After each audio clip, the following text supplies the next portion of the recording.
nyinyi ndio kiungo kikubwa sana baina ya ofisi kuu ya halmashauri pamoja na shughuli za operation ambazo zinaendelea kule chini.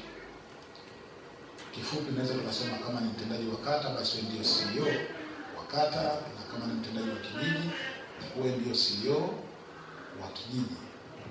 Kwa hiyo mafunzo haya ni vyema wote tuko imara, lakini mabadiliko ya kidunia pamoja na nchi, ndio maana tunaamua kutoka kwenye mfumo manual tunaenda kwenye mfumo ambao ni digital. Kwa hiyo inakuwa ni vyema sasa hivi endapo kama wote tutaendelea kuwa familia. Jambo lilo kubwa kwanza, mimi viongozi wenzangu, lakini nitumie nafasi hii ni washukuru sana watendaji wa kata pamoja na watendaji wa vijiji na of course watendaji wote wa serikali ambao wako ngazi ya chini. Wakati nina ile dream ya kusema nataka kutransform wilaya, nyinyi ni sehemu ya watu mliofanya sehemu ya hayo mafanikio ambayo leo hii tunazungumza ndani ya wilaya hii.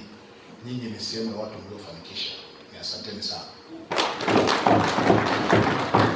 Kama mnakumbuka vizuri kuzungumza mimi na watendaji wa kata na wa vijiji, mara ya mwisho ilikuwa ni kwenye ukumbi huu ambapo tulikuwa tunazungumzia swala ya mambo ya mapato.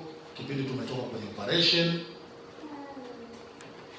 tulikuwa tumezungumza katika mazingira magumu, na yawezekana wapo ambao walinielewa au kunielewa, lakini leo hii baada ya mwaka mmoja ninafikiri kila mtu ananielewa na anaiona kabisa halmashauri ni wapi inaenda, yaani taswira yetu ya wilaya ni wapi inaelekea.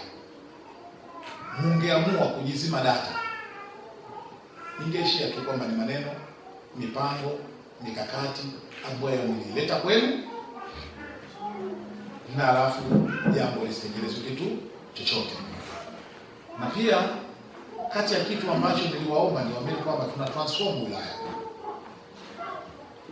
tunaenda kubadilisha hata mfumo wa ukusanyaji wa mapato. Sasa hivi tutakuwa na mawakala ambao wanakusanya mapato, jukumu ambalo walikuwa wanafanya watendaji wa kata, watendaji wa vijiji. Kwa hiyo kuna sehemu ya majukumu ambayo mnaenda kuyapunguza, mnayaachia huko. Nikawaomba kitu kimoja ambacho kweli mlienda kukifanya vizuri. Nilisema kwamba msiende kususia, bali muwasaidie wa mawakala wafanikishe lengo la halmashauri. Na mnaweza mkaona kwamba watendaji wa kata hakuna mlichopungukiwa, watendaji wa kijiji hakuna mlichopungukiwa. Zaidi ni kwamba tumeiweka wilaya katika ramani iliyo njema, na sasa hivi uelekeo wetu unakuwa ni mzuri zaidi.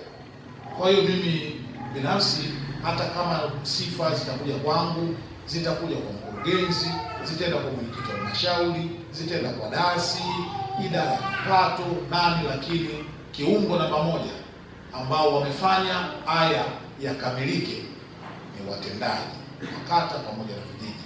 Kwa hiyo asanteni sana.